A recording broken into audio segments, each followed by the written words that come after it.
Vamos a mandar saludos para toda la gente que nos escucha en Breckenridge, para la gente que está en sintonía en Eagle County. Un saludote, ya estamos en el 102.5 de su FM. Gracias por estar siempre pendiente a nuestra programación. Well, if I could bring back the Buttercup Bakery that was downtown with all those homemade rolls and bread, you know. We enjoy this business because we're a family. My Uncle Loopy and Aunt Jenny also lived at Shoshone. And I don't think people remember that it used to be a little railroad shanty town. We lived in Rifle about a year, and then we moved to Glenwood because my husband had a job here. He worked for the Jack Mitchell at the Glenwood Creamery. One of the things that kept me wanting to stay here, it was because I got motivated because the rodeos and helping kids. Through this story, it talks about a girl who's a teenager who struggles through mental health, and I just found it very important to share a story like this. well, the poll used to let people, after they reach 50, have a discount or even free tickets. They don't anymore. Guess there's too many people living too long now, you know. Once I was here, I realized the big opportunities that this place will give you, this country will give you. We are living our American dream, you know. My favorite piece of candy would have been a big hunk. And the Heath bars. My favorite candy bar has always been Hershey's. Yeah. And it's slightly melted. Yeah.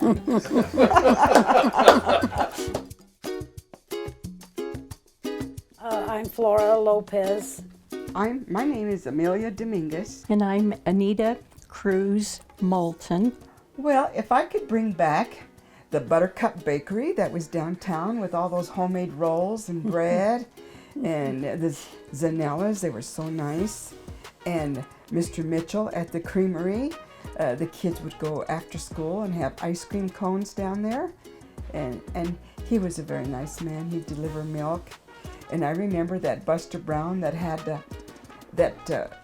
he used to sell, remember the bread with the apples in it and everything? And he'd come to your door and yeah, there was a lot of small things, you know, that were so nice. And in the drugstores, you know, we had a couple of little drugstores downtown. Mm-hmm. We had Ben Franklin's. And, you know, that people knew you.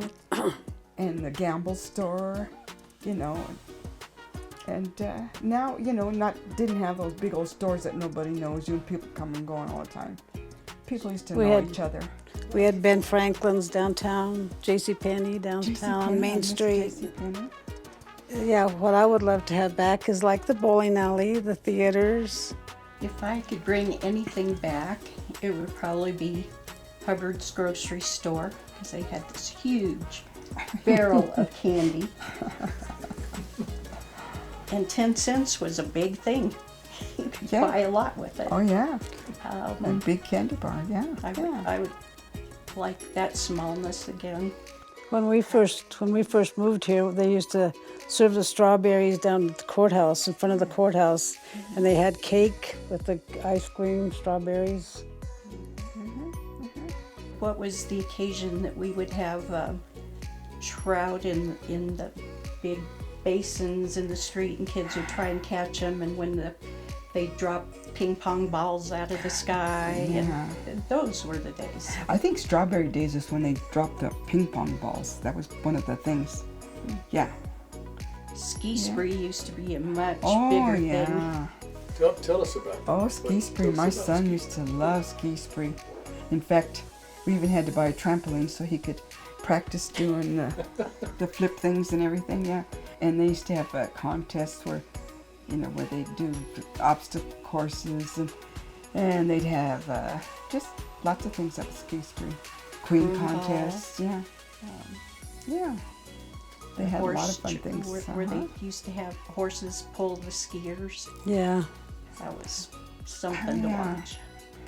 The rodeos, they should bring that back too. I remember when our children were young, we used to go up to Marble, up to where the mill. We used to drive up there. You could sleep right there anywhere. You could camp out and sleep there, right by the mill. And of course now, they don't let you near it, hardly. I remember walking out to the mill to see that little hanging thing that hangs there. That was a toilet, a 3-seater, hanging over the water at the mill. It was, right into the water there. Because I hiked, walked across the water. And I was just, that's what that is. Yeah, it was just... I remember you guys, probably my first memories was when we went up to Grizzly Creek for a picnic. Saw the We drove bears. up there. Yes. Yes. And the dinners. Oh, Everybody yeah. took a turn Yeah, doing everybody, dinners. we'd have dinner And, together. That's when the moms kind of were at home, and you could get together and have dinner with families. Now my children don't even go to their friends' houses for dinner, or things. Because everybody works, everybody's working, and it's not the same. I do have to tell you something that I know about Glenwood and Carbondale and everything, about the Spanish-speaking people coming here. Because like I say, when I first started noticing so many Mexicans, it was then Mexicans. And I knew this lady that worked in Aspen, and I got to be friends with her because she used to have parties, some of the miners used to go to her parties, and she was from Salvador. And she told me the story about how all the Hispanics got to Glenwood and Carbondale. She said it was because a lot of wealthy Mexican people would come and fly into Aspen with their pilots and their maids and everything.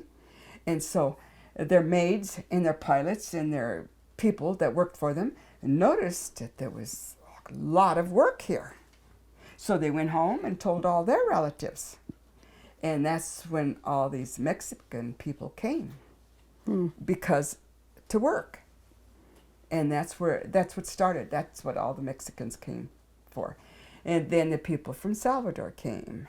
And now there's Guatemalans and Peruvians. My husband, we lived in Rifle for about, after we got married in '59, we lived in Rifle about a year. And then we moved to Glenwood because my husband had a job here. He worked for the Jack Mitchell at the Glenwood Creamery. My parents were born in Cimarron, New Mexico, and they lived there and my grandparents also lived in Cimarron, and then they moved to Roy. And my mother had 4 brothers and 1 sister, and the one brother moved to Rifle because there was no jobs in New Mexico, and then he let the rest of the family know that there were jobs in Rifle, and so they all moved to Rifle. My grandparents, my parents, my brothers and sisters, and her brothers got jobs at a railroad, construction, and a lot of them were sheep herders. My husband was a hard worker. He worked in many jobs. He worked a lot in the mines. When we first moved to Glenwood, he worked at the Glenwood Creamery for Jack Mitchell, and he worked a lot of construction and did a lot of mines. He worked in Mid-Continent and a few other mines, and he retired from Gallegos Corporation. He was a very nice man. We were married 60-some years. I was born in Mount Harris, Colorado, a little coal mining town between Steamboat and Hayden. My father came to work, with his father. And my mother's family came because they were landowners, and there was something going on in Mexico then that the landowners were being killed and, wanting their properties. And so I know I had a grandfather and an uncle who were killed because of their property owners, landowners. So my father came. He was always a rancher, and when he came to the United States, he worked in the fields here in Colorado, right, Rocky Ford and those other places there, they have ranches and farms. And then my father became a coal miner in Frederick, Colorado, by Denver. And by then, my mother and her family were being ranchers there, and so he met my mother there. And they married, and they moved from there to Mount Harris, Colorado, because the coal mines, better paying jobs in coal mining. And then when the war broke out, they sent a lot of the Mexican people back to Mexico, but they didn't. My father didn't have to go because he was a coal miner, and that was an industry they really needed. So, when we moved to Glenwood, I really thought it was great. In a little town, the whole downtown was there at the bottom of the bridge, and then when you went out further, big old trees on both sides. I remember the big old trees; they were so pretty, and the town ended right there where. I guess where Birth Odds is right now. I think the whole town ended there even before that, And then my husband, of course, came to work in the coal mines, because he was a coal miner before we went into the Army. And then we came back here in 56, 57, yeah. And we've been here since then. And I think I never really felt a little bit of prejudice, I guess you'd say. I know one time a lady told me, one of my neighbors said, they used to ask me, what I was. They didn't know whether I was Greek or Mexican or what, because there wasn't that many people to compare to, at that time. And I remember this lady told me, oh, you're a different kind of Mexican. I didn't ask her what she meant, but I got the notion of what she was talking about. Flora, I remember one time, we knew each other. I don't know how we got to know each other because we're Spanish-speaking people or Hispanics or something. You kind of get to know, And I think our husbands knew each other from the mines and stuff. Yeah, they did. And then my husband was a coal miner for 30-something years. And he never was hurt. Like I said, he broke his finger because he fell down. He did break his finger, come to think of it. But he never was in anything really bad. Like I say, he was like a fire boss or safety inspector is what he was. And then he became a foreman and everything, But he didn't get black lung. I think they were more safety by the time, conscious. By the time our husbands were in the mine, they were more careful about the coal dust. But I know one thing, we were always aware of the danger that they were in. I was always aware of it. I never sent my husband to work in the morning without getting up and making his breakfast. 4 or 5 o'clock, whatever time it was, 5:30 in the morning, I always got up with him, always kissed him goodbye, always, I remember one time the showers weren't working up there, and my husband came home and he was walking in the backyard. Yeah. He looked like a black man. Oh, yeah. He was just black. Oh, yeah. And I remember they used to say, my son, he worked as a miner too, because he used to work there in the summertime, he was going to college, and Mid-Continent was very generous with the employees and helped their children go to college if the children wanted to go. And he said he'd go get a haircut, and those gals, the beauticians, would ask him, gosh, these coal miners have such nice hair. How do you keep your hair looking so good with all that coal dust and washing it every day? And they said, oh, what shampoo do you use? And they said, Tide. Dish soap. They use dish soap. Yeah. They used, not Tide, I meant to, what's that like other Dawn. one? Dawn, yeah. Dawn. They use dish soap. Yeah. To get clean, their hair and everything. And they said, oh, you could tell you're coal miners because they always had the mascara lines, we can tell you're a coal miner, yeah. One real young guy that was really a good friend of my husband's, he was riding the cars, I guess, through the mine, and they weren't supposed to stand up. And the young kid did, and he got his head cut off. And that was really a traumatic thing that my husband saw. Well, my husband knew a lot of those young miners too who were killed at the mines. I knew quite a few of them too, and it's very sad, especially that last one. That last one we knew a lot of those young men because they were friends of our sons, you know. You were born in Glenwood Springs? Yes, I was on the 3rd floor of the First National Bank. It used to be a hospital, yeah, Porter's Hospital, and that's where I was born. On my father's side, from Mexico City, and on my grandmother's side, they were out on the ranches in Zacatecas. And there was a difference there where you were either really rich or really poor, and both the sides of the family were one of each. So that was interesting watching grow up. And my grandmother on my dad's side owned a cactus orchard. So that was interesting. And they'd walk a mile to get the corn mill to feed the company, and music was a big thing. And we were always treated like royalty out on the ranches. And in Mexico City, that was a whole different ballgame. Both of my grandmothers were a lot alike, and the traditional beans, you could have that 3 times a day, and tortillas, and every once in a while you get the different chilies. Usually if there's a special occasion, that's when that would all come out. And for the holidays, Thanksgiving and Christmas were big. One of my greatest memories of that is the huge oranges and the huge apples. Boy, you were living when that was happening. And making bizcochitos and just, that's, oh yeah. And my other grandmother, she would do beans, bologna sandwich with mustard, oatmeal, rice pudding. We got some great stories on the rice pudding. My dad loved rice pudding, and everybody took a shot at making it. And no, we couldn't quite do it. And this one time my cousin decided he was going to make him some rice pudding.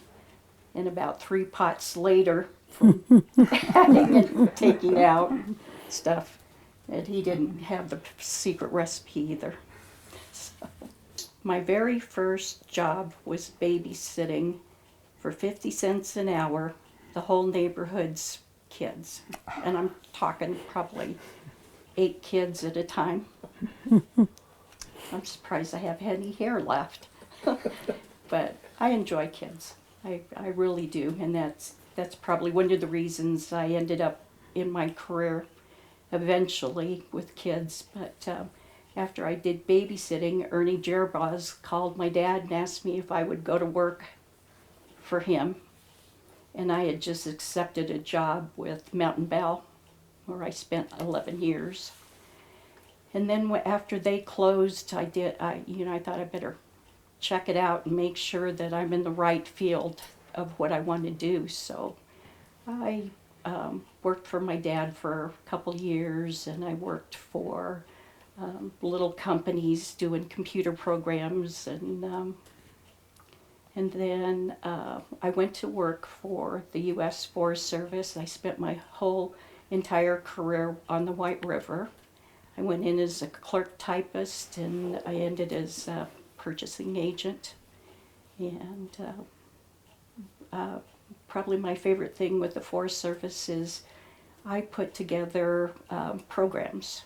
And I was on a roll that year because we did the Nature Talk series, the hiking program, and environmental education, and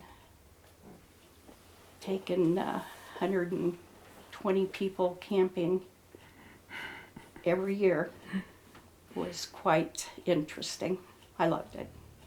And we got to, and the reason that I decided that this needed to be done, because I'd go into the schools and say, how many of you guys go camping? Nobody? Nobody goes camping? You've never been to Meadow Lake or Bogan Flats Campground or Rudeye? No? Okay. So the first 3 weeks of the hiking program, we took those kids to No Name, Hanging Lake, Grizzly Creek, just to make sure they knew what clothes to wear, what their backpack was going to be like, and what they were in for, and get them into shape. I guess one of the other things that I thought I was really fortunate with the Forest Service was I've been in almost every cave on the forest except for two. Uncle Loopy worked on the railroad, but they were in silt at that time, and her oldest daughter, Priscilla, who was in kindergarten, came home and she told her mother, "Teacher doesn't like me." And she said, "What?" So she just, didn't think it mattered. Or it mattered, but maybe it wasn't anything serious. Well, she came home every day for a week and said the same thing. And so my aunt goes down to the school, talks to the teacher, and she says, "My daughter thinks that you don't like her." She goes, "Well, I'm really sorry and I apologize, but there's just something about her that I cannot stand." So with that, my aunt turned on her heels, called the railroad station and said, "We want to transfer to Glenwood now." And they did. My Uncle Loopy and Aunt Jenny also lived at Shoshone. And I don't think people remember that it used to be a little railroad shanty town, and there were 7 cabins up there, and that's where they lived. And I just barely remember seeing that up there, but the stories of a lot of happiness up there happened, so. I think we've had a very happy life here in Glenwood. To know that I was always happy person, and I loved my family, my brothers and sisters, my kids. And I was a good mom, and I raised good kids, and they are all successful, and through the teachings of my father, I feel like we have a good life, and for however long I have left on this earth, I'll be well taken care of.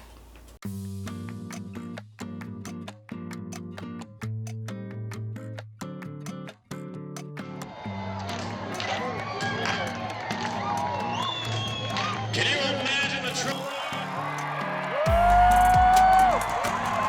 Come on, buddy. I was riding bulls down in Mexico. I'm from Chihuahua City, Chihuahua. And I grew up there. But after I had a concussion, I had an accident riding bulls, I moved to the valley looking for a therapy to get better on my accident. So basically what happens was that my brother was here. He helped me a lot. So I moved and I decided to start working, illegally. And I got a job right away. I got the therapy, they took care of me. It was a wonderful thing happening in my life, Oh, there's another older friend that he used to ride bulls. Now he works here at the arena. His name is Marcelo Chaparro. And he's the one who came and knocked the door on my house. And he says, "Hey, can you give me a hand? Can you train me and help me with my riding?" And I say, "Of course," because I was gone for a while. I couldn't do it for a while. He came over and he got me into it. We built a bucking barrel and I started training the kids and him. How many kids have you trained now? You know for sure? There's so many, probably more than 20. Oh, good. Yeah, Very between kid, 6-year-old, all the way up to youngsters, yeah. Well, when I moved here, first thing I was with my brother, my sister-in-law, and their kids. And I was living with them.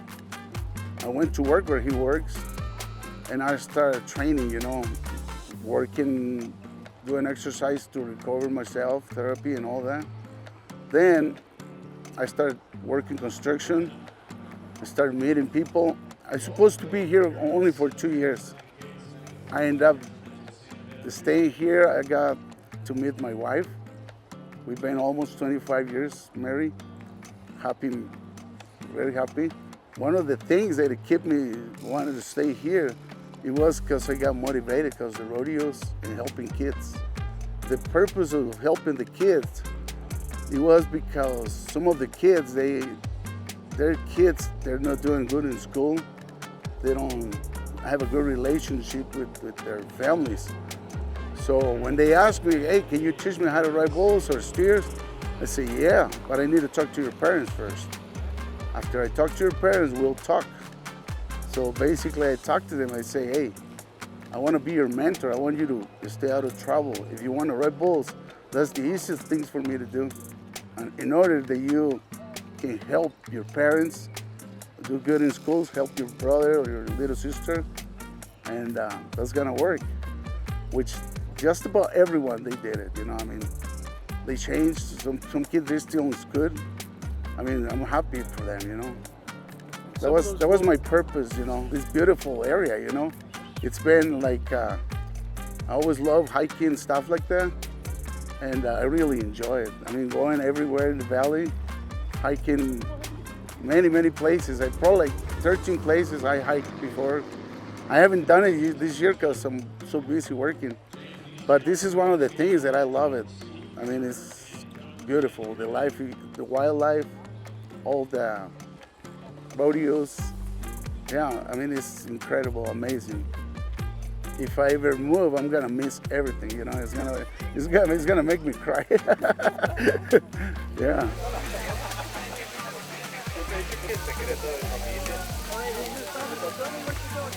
It's a Modelo beer. Yeah. Well, this is the discara. It's called discara because the disc. Basically, right on the fields, on the farms, in the ranches, you know. That's the way we cook. So basically what we do, put some bacon, pork, beef, and chorizo. Then we pour the beer to keep it in good moisture, you know.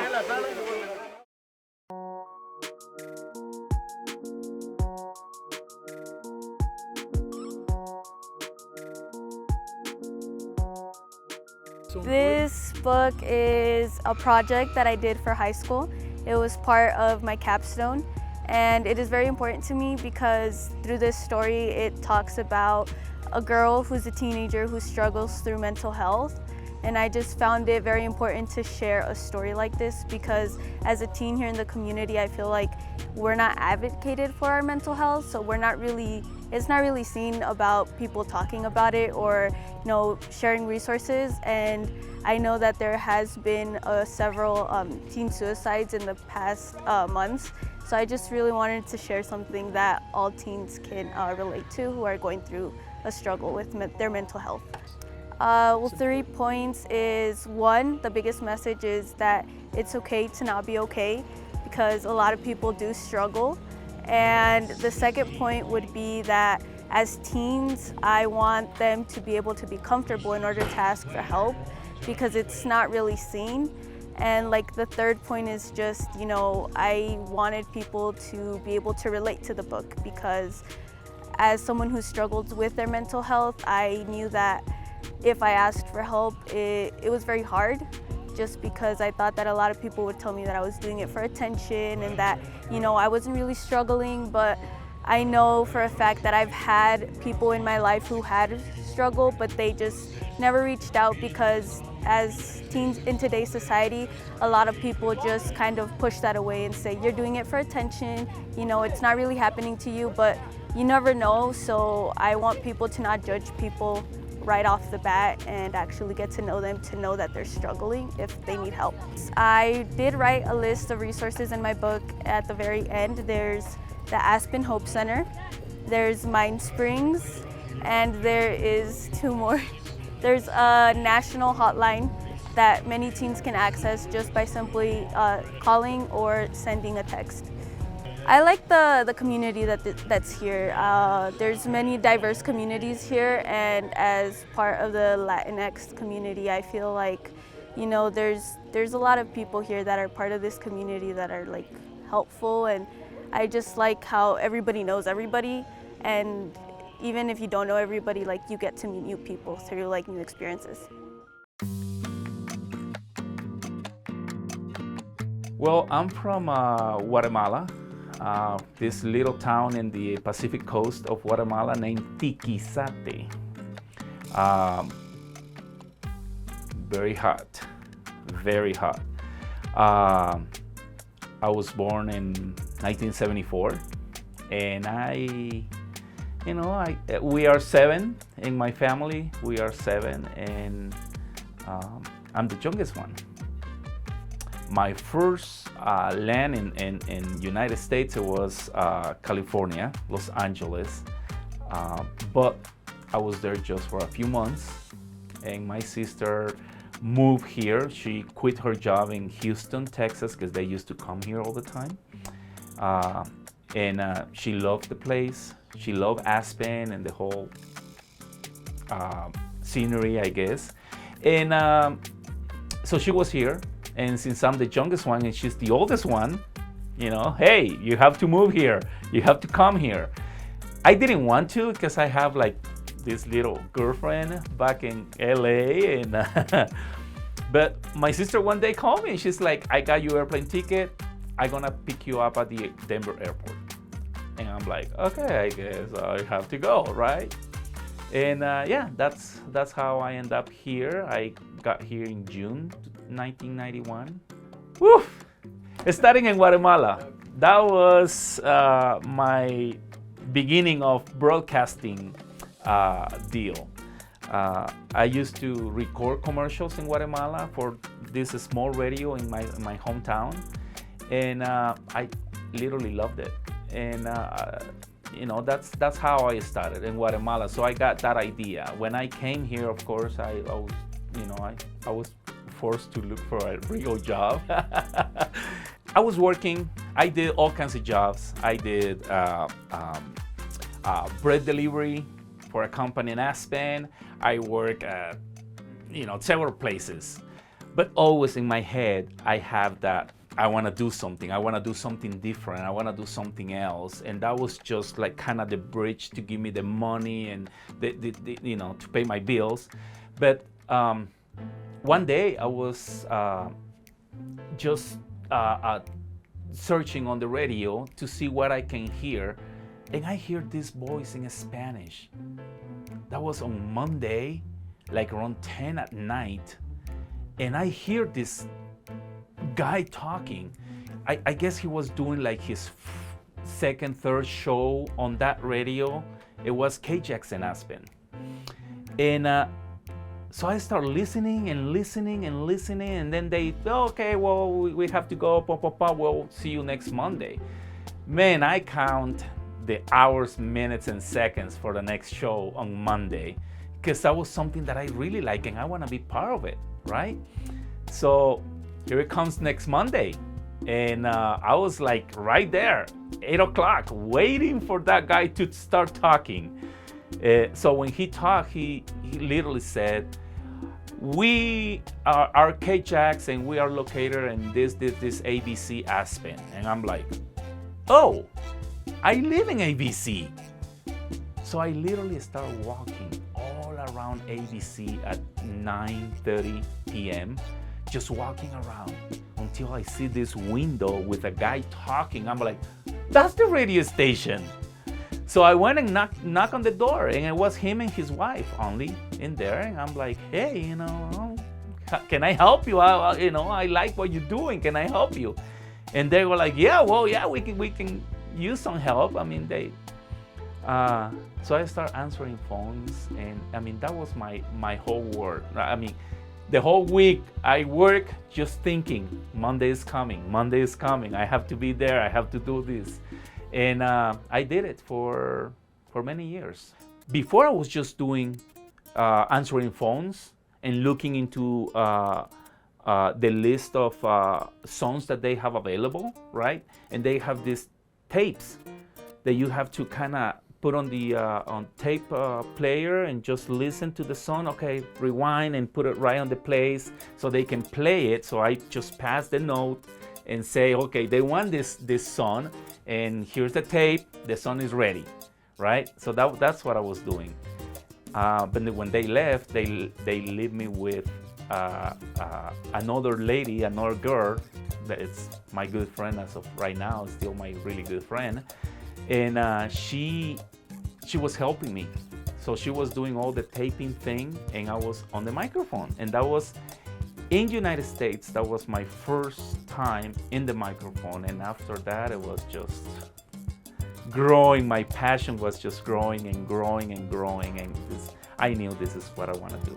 In the middle of KJAX, I got a phone call from KD&K in Carbondale saying, hey, do you want to do a show? And I was like, jumping this high. Yes, I do want to do a show, of course. And so I went and I started doing 1 hour in KD&K, and then they give me 2 hours, and then they give me 3, and then they end up giving me 4 hours. I did KD&K probably for 7 years maybe. And then after that, there was another radio station opening in Basalt, and it was going to be a 24 hours radio station and stuff like that. So from there, I started kind of changing a little bit the way I was doing the radio, because I was just doing it for fun, right? KD&K doesn't pay you for it. So I started buying hours from this new radio station, and I was selling spots to the local businesses so I can pay for this hour and do the show. We have different cultures in the valley. We got Salvadorians, Guatemalans, Mexicans, from all the places, but it's still a big percentage of the Latino community in this valley is Mexican. So I'm still playing for Mexicans, and I'm married to a Mexican girl. I got this really good contract to play in a restaurant here in Glenwood that it will give me work Friday, Saturday, and Sunday with my DJ deal. So I was doing radio on a daily basis, but then on the weekends, I have this place where I can go in and play. And I did that place. That place used to get packed of people. It was on the second level. I don't know if you're gonna. It was on the second level right before you go on the bridge here in Glenwood. I think it's 8th Street, the bridge, and then it was up there. Anyway, I was playing there. But one day, they decide that they were gonna have a partner, and the partner has the same idea of being a DJ. So he says, well, we're gonna keep Axel for as long as I learn how to do this. And then I'm like, I'm not gonna let that happen. So I start calling every single hotels and places where I can do my DJ thing, right? And I found a place named used to be Oasis. So I went there and I played a Sunday night. I did my advertisement on radio, I did flyers, because we didn't have social media back then. So I did flyers and, just kind of calling people saying, hey, I'll be there, because back then, by that time, I already have a huge following. So I went on Sunday. The place was almost going in bankruptcy. And I went on Sunday, and I packed that place. And they sold so much beer that they literally make their profit of the whole week in one night that I was there. So at the end of the night, they say, are you coming next Sunday? And I'm like, do you want me to come back next Sunday? And they say, yes. And I said, okay, I'll be here next Sunday. So I went literally next Sunday and the following Sundays for almost a year. After that, they end up selling the place, but they sold it to me.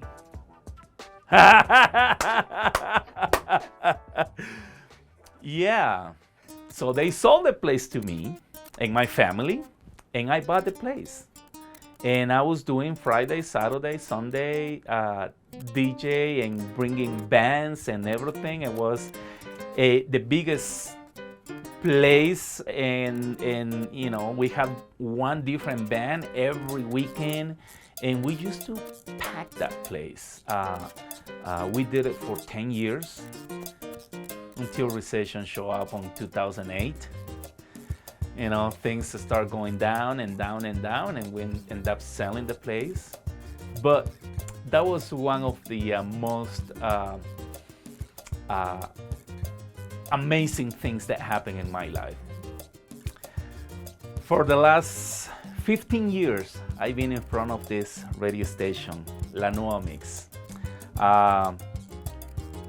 And I'm really proud to tell you that this radio station is the highest billing radio station out of the company, and they have 14 radio stations in Western Slope. And this is the only one in Spanish. I'm in front of that, and this is the highest billing radio station in the company. So what does that tell you? Latinos have present, and we represent something in this community. Este país es un país de oportunidades. Yo amo mi país.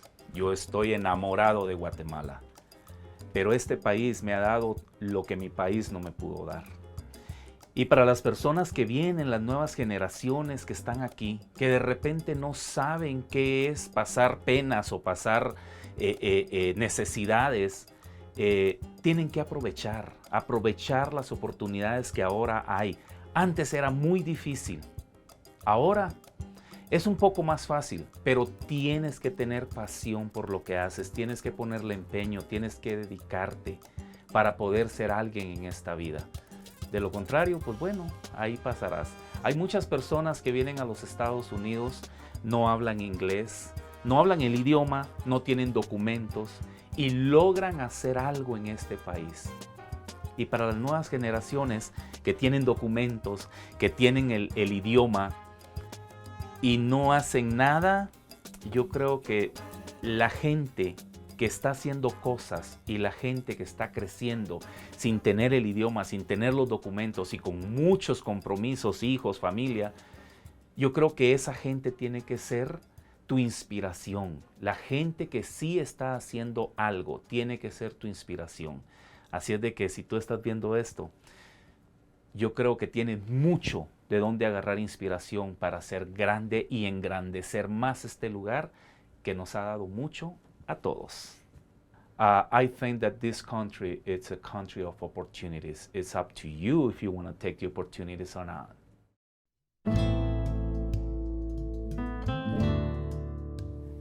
We came from Mexico almost, I say, 40 years ago. Yeah, actually, Fernando, it's been here, you know, like almost 40 years ago. He came from state of Jalisco, Guadalajara.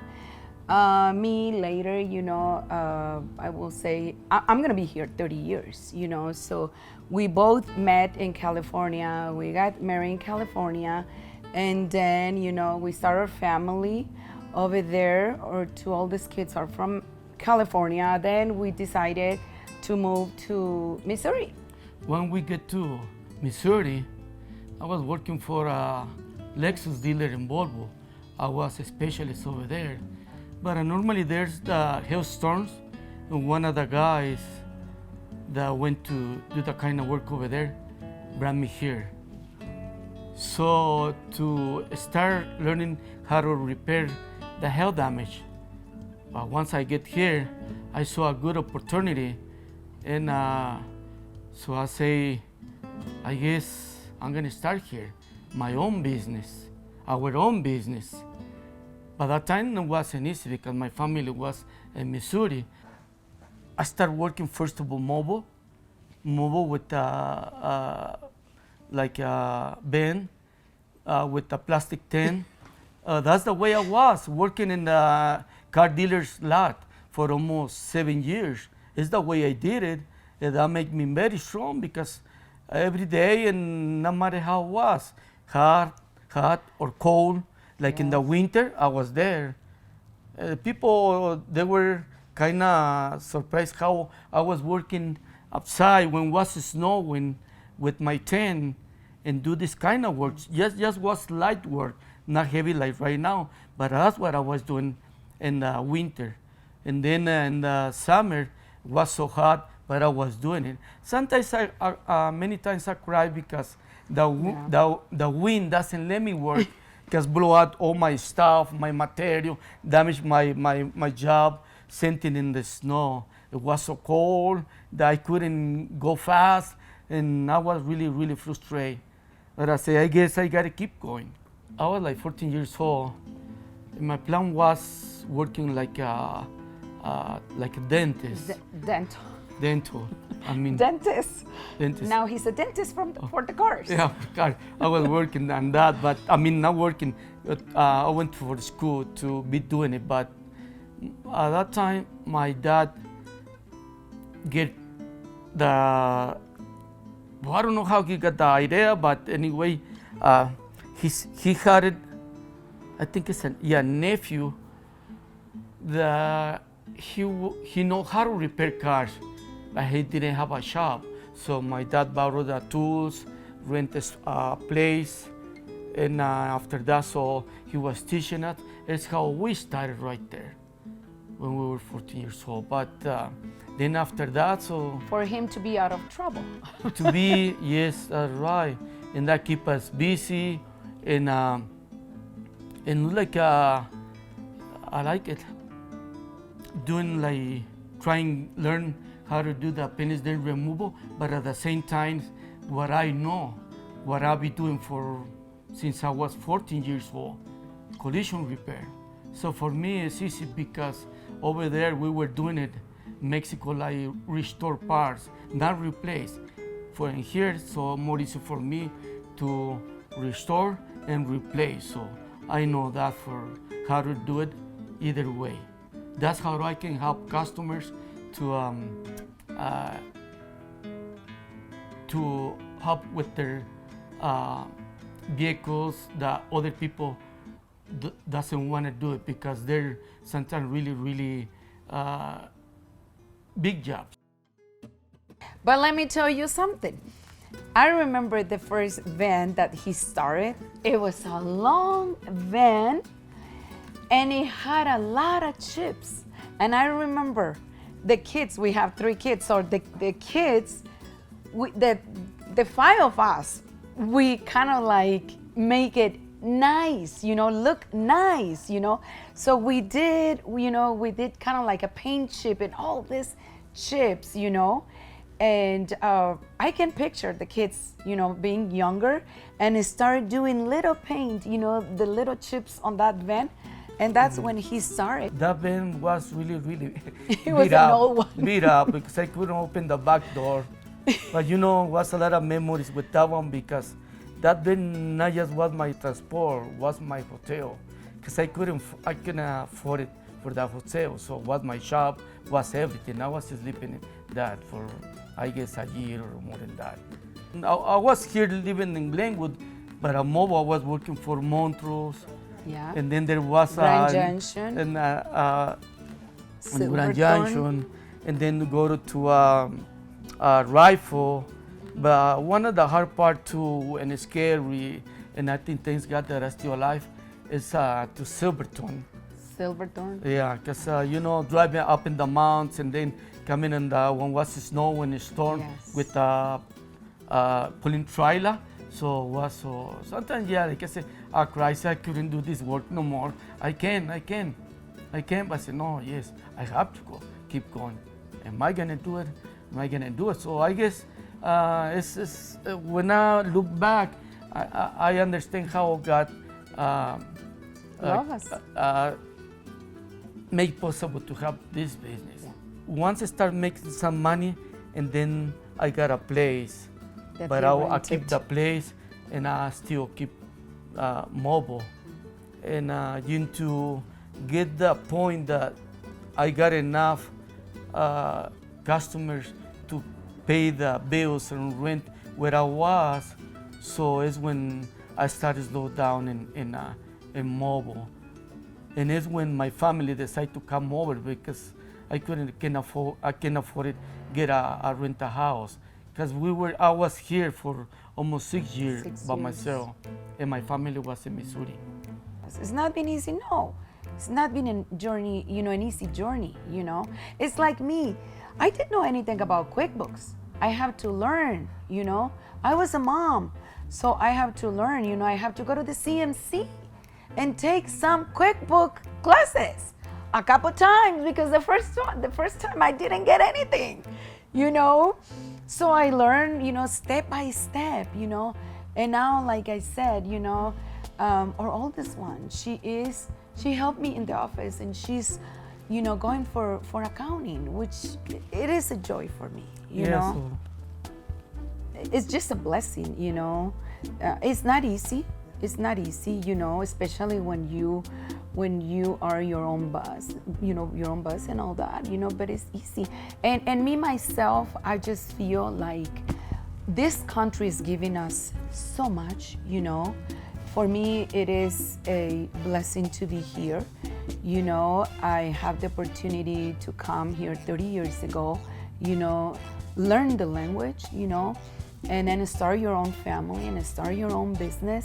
So, I just feel so blessed, so blessed to be in a beautiful country, in a beautiful valley, in a beautiful town that, I just want to give a little bit of what we have,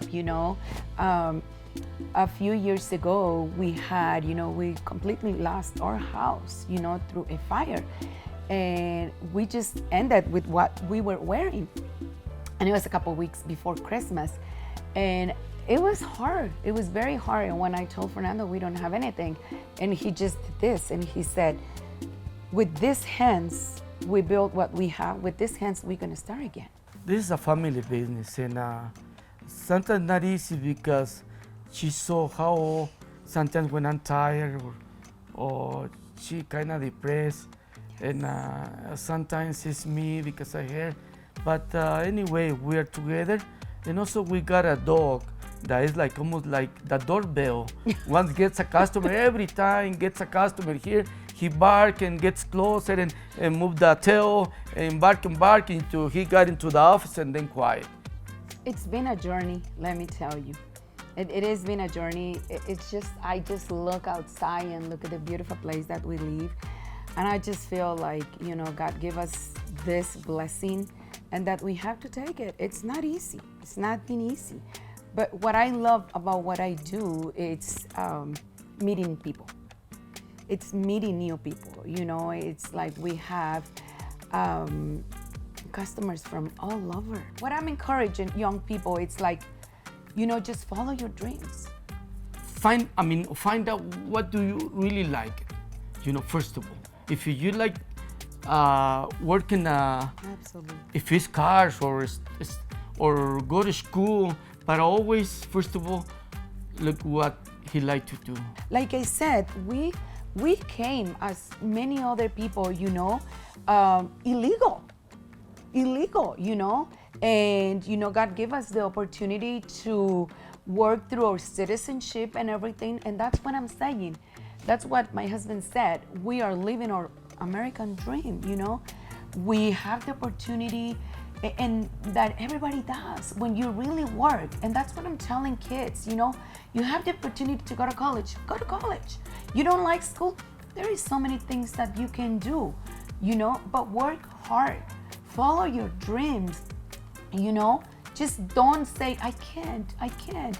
Because if I was able to do it, when I came to this country, I knew 15 words, okay? Right. So if I was able to do it, if we were able to do it, anybody can do it. And after we working together and working hard, so I guess finally we got the American dream.